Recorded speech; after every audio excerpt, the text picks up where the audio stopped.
Joining me now, former White House press secretary and America First Action senior advisor, Sean Spicer. Sean, good to see you tonight.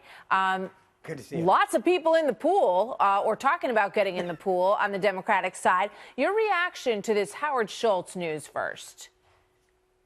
Well, you know, I'm a Dunkin' Donuts kind of guy, but for once, I'm actually excited. I'm excited about something from Starbucks. If he gets in, it would be very helpful. I think it's not, look, not all independents are created equal. And despite the clip that you played about him trying to portray himself as a centrist, he's been a huge supporter of liberal causes for decades. That's fine. He supported Hillary Clinton. That's fine. I mean, this is what makes the country great. But you can't then turn it around and start to call yourself a centrist up the middle.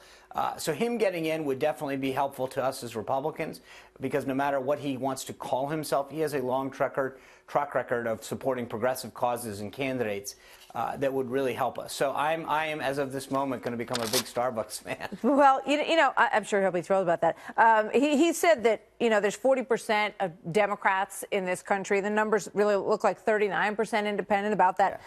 34% Democrat, 25% Republican. So, I mean, it's pretty clear that independents have grown, and people having a party affiliation has shrunk a bit in recent years. Does that create a different dynamic?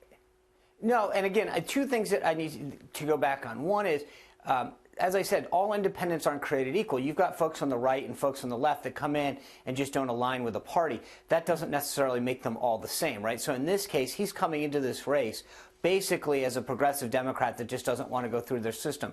I understand that, but that's who he is. That's vastly different from, say, another candidate who might get in from a business background that's been more on the right, which would take away, for instance, in '92, you had Perot that I think pretty much skewed a little bit more to the right in terms of who he took from than the left. In this case, I definitely think he would take a lot more from the Democrats and help the Republicans.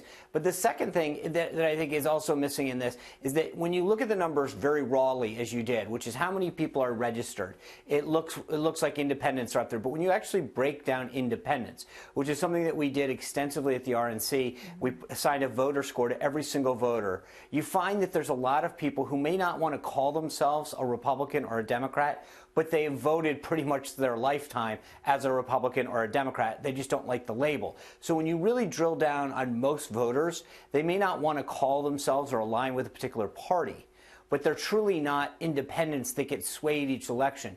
Generally speaking, they align with a party the majority of time. All right. So to this question about who are we that Kamala Harris posed, David Frum writes this about how Democrats win in The Atlantic. He said, you want the candidate with the broadest possible appeal, not the most sectarian. Trump will be beaten not by his fiercest enemies, but by his softest supporters. You want to appeal to them, detach them, not chatter on social media about how you'd like to punch their kids in the face, with a reference to the Covington High School story there. What do you think about that?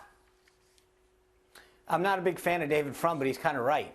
Look, the Democrats did really well last cycle. You got to give it to them. But if you look at where they won in these Trump districts, in my state of Virginia, they picked up a handful of seats. And it was those folks that ran to the middle, that talked about areas where they could be more fiscally conservative, that talked about national security, then were able to make a competitive case against the Republican incumbent in many instances. That's where I think they win. And the funny part is that they succeeded throughout so many House districts by running that strategy, and yet the lesson that many of their presidential candidates are taking is, instead of going more to the center and talking exactly like that, they're pivoting to the left and going to the extreme. So it's ironic that they actually did well this past election in so many areas of the country through a centrist message, and then tack to the left immediately after. Well, I mean, that's the story of primaries, essentially. But when you take a look at what Schultz is saying, and I don't know, you know, time will tell and voters will decide if he's that person. I think anybody who would run as sort of a third-party candidate would have to be so charismatic and have such a strong identity that they were able to potentially do that. But what he's saying is, look, these folks are way too far to the left, and these folks who are on the right who aren't satisfied with President Trump are potentially people that you could peel off, as Frum says, the softest supporters. So he's looking to build a constituency in that crowd. Correct. And I think that I don't dismiss independent candidates doing well. Although we haven't really seen one since John Anderson and Ross Perot. I mean, they kind of happen every decade or so.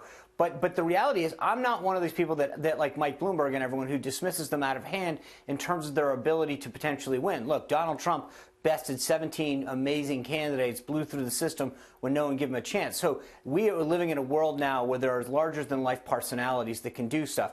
Schultz's background as a successful CEO, definitely, and he's got billions of dollars. So he can self-finance this thing.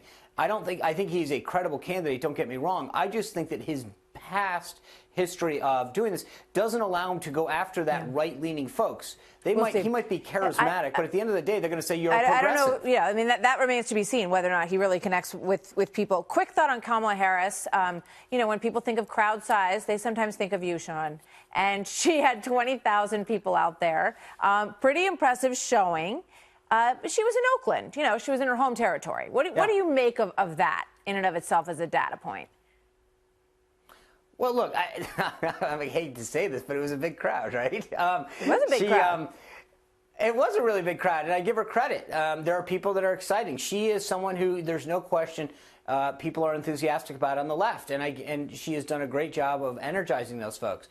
That speaks volumes. When you look, and you mentioned it earlier, I mean, this is like they're going from the Olympic-sized pool to I don't know what, because you've gotten now 30, 40-plus candidates that are jumping in. For her to have that degree of enthusiasm, I think portends well for her, and I think people are excited about her. She's clearly tapped into something. So as these other candidates on the left look at what they're going to do to announce or be different than whatever, now they've got to realize that she's kind of set the bar for other candidates going forward.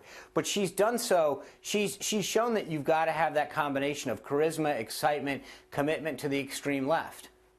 She has generated that, to be sure, and I think you're right. A lot of some other candidates might take a look at her and say, "Well, maybe I'll wait a while and see if something happens, if she flames out, or where this goes." Sean, thank you. Good to see you as always. Thanks for being here tonight.